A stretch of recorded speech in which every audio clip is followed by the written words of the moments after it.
Okay, this is going to be a quick one today. I'm not looking at the lens. Dang it. Today, I wasn't looking at the lens again. Today's is going to be a quick one. That felt weird. I didn't like it. You ever just want to have a quickie? No, I can't do that. Can I? No. Maybe I should just sit down. Maybe I shouldn't do this whole thing.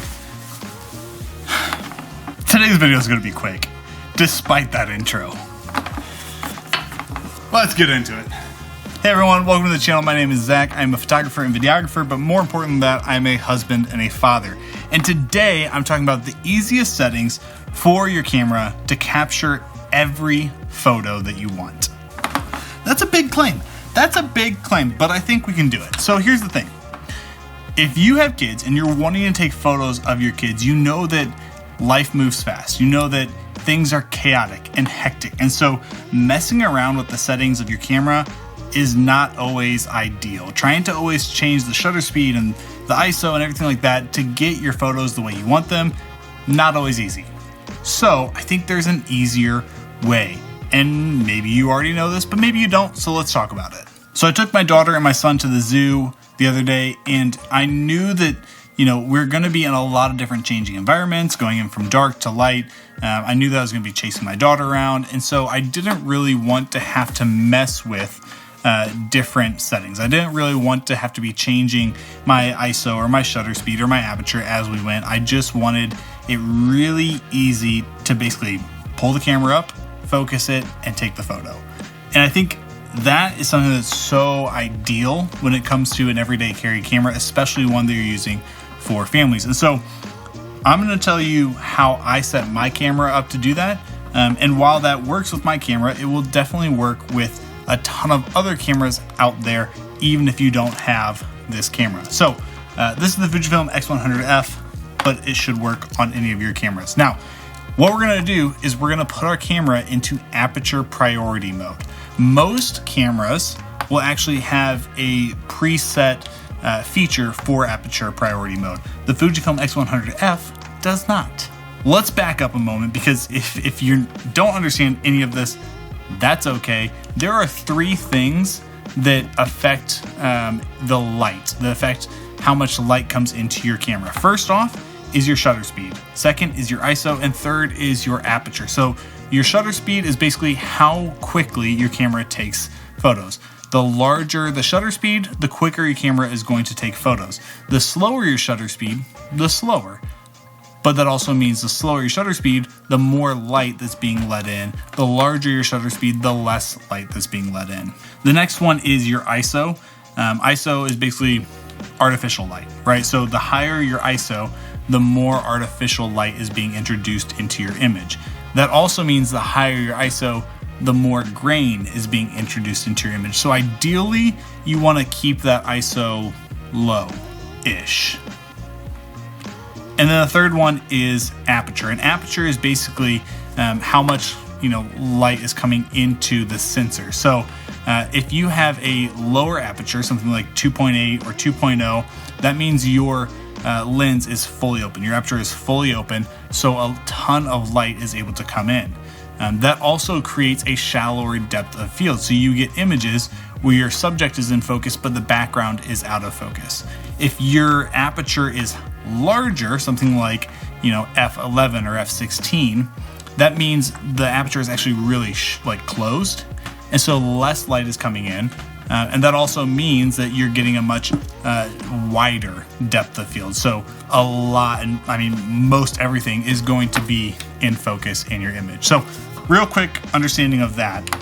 What we're gonna do is we're gonna put our camera into aperture priority mode. And what that does is it's basically saying, I am going to choose the aperture that I want, and the camera is going to choose the shutter speed and the ISO that best complements the situation going off of that aperture. So if I'm in a darker room and I set my aperture at 2.8, the camera itself is going to lower that shutter speed and bump up the ISO. I don't have to do the work, it's doing the work for me.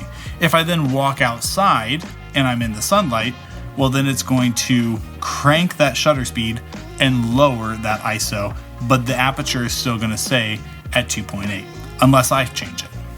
So most cameras, you can just click a button and it puts your camera into aperture priority mode. For the X100F, how we do it is you've got your aperture ring here, and you're just going to set your aperture, whatever you want it. I'm going to set mine at 2.8, and then you have your shutter dial and your ISO dial. Basically, you're going to put your shutter dial to auto, and then your ISO to auto. And now you're basically in aperture priority mode. With this camera and any X100 series cameras, what that then does is it then unlocks the exposure compensation dial. So this dial right here is your exposure compensation dial. If you're in full manual, this dial does nothing. It's just a fidget spinner. If you're not in full manual, if you've put auto on at least one of those three, then you're able to use the exposure compensation dial. And basically what that does is that allows you a little wiggle room, a little play in your image. So if you like your images to be a little bit brighter, you can bump this exposure compensation up a couple notches and get a brighter image. This means the camera is now going to say, oh, okay, I see you want your image brighter, we'll make it brighter. Or you can lower that if you're like me and like your images to be just a tad darker. And the camera will say, oh, I see you, I got you, we'll make your images a tad darker. And it does it. And what is so nice about this is it means the camera is doing a majority of the work. All you're having to do is set your composition and take the photo. Other than that, the camera's doing the work. And when you're running around with kids and you're just trying to capture that moment, that's a really nice thing. So yeah, aperture priority mode. Let's get into it. Let's use it. So yeah, if you haven't tried out aperture priority mode, I would highly suggest you look into that. Try it out on your camera. See if that's something that is enjoyable to use. It makes taking photos easier. As parents, we want something that's just easy to use. And I think for me, this definitely makes the process of taking photos of my kids easier. Now, if I'm not out with my kids and I want to really kind of dial in all the settings myself, then I'll turn this thing back into full manual. But when I'm with my kids and I'm just looking to take some easy photos, aperture priority is the way to go. So if you like this video, please do hit that like button, subscribe if you're not already, and I'll catch you in the next video. Oh, Jared, I hope you like that intro because I stole it from you, bro. BFFs. I'm not an iPhone photography kind of person, but this is gonna do. Pew!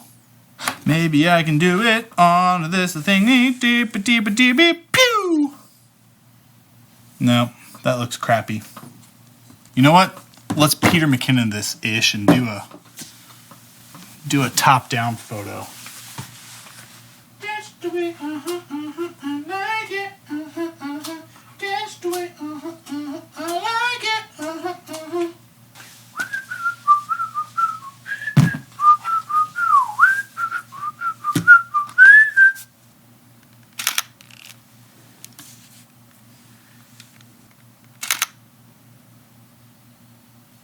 Okay.